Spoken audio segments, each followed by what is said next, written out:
There is the category of problems in life, and it ain't going anywhere. And so the question is, can you deal with the whole category at the same time?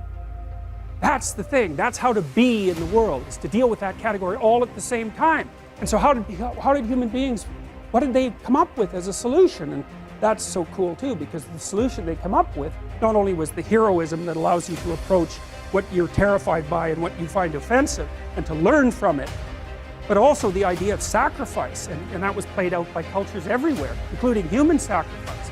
And you think, what the hell was up with those crazy bastards so long ago? They were sacrificing to gods all the time. What kind of clueless behavior was that? Burn something and please God. Burn something valuable and please God. It's like, what was with them? What were they thinking? Well, they weren't stupid, those people. If they were stupid, we wouldn't be here. They were not stupid, and believe me, we lived under a lot harsher conditions than we do. So those were some tough people, man. You know, back then you'd last about 15 minutes. So you don't want to be thinking of your ancestors as stupid. Like, there's no real evidence that we're much different cognitively than we were 150,000 years ago. So anyways, sacrifice. What does that mean, sacrifice? Well, it's a discovery, man. It's the discovery of the future. It's like the future is actually the place where there is threat. And it's always going to be there. So what do? You make sacrifices in the present so that the future is better.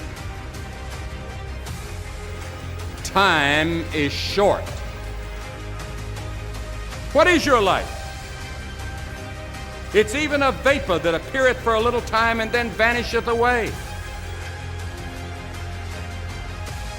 If someone had told me when I was 20 years old that life was very short and would pass just like that, I wouldn't have believed it.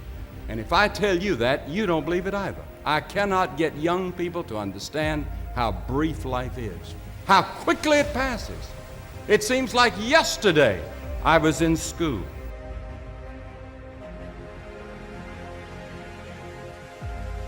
Every one of us here has been given the same amount of time in a day. 1,440 minutes a day, 168 hours per week. The days of our years are 80 years and 10. And if by reason of strength they are 80 years, yet is their strength labor and sorrow, for it is soon cut off, and we have passed away and cut off.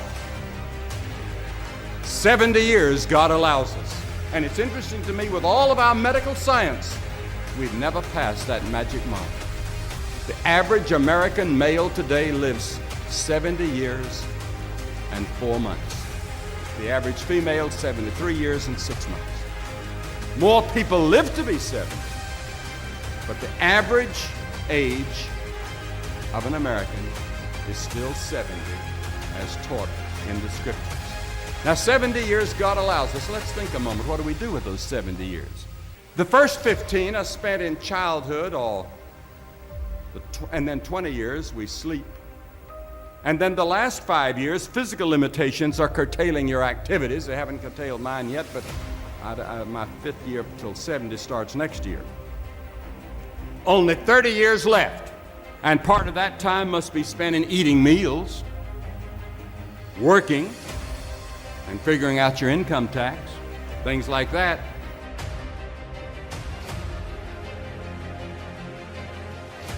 Now is the accepted time. The things we ought to do, the classes we ought to take, the books we ought to read, do it now. The family that needs you, spend more time now. Write that letter home now that you've been meaning to write. Money you ought to give now. Time for study, do it now. People you ought to witness to, do it now. Every time the clock ticks, it seems to say now. Today, if you will hear his voice.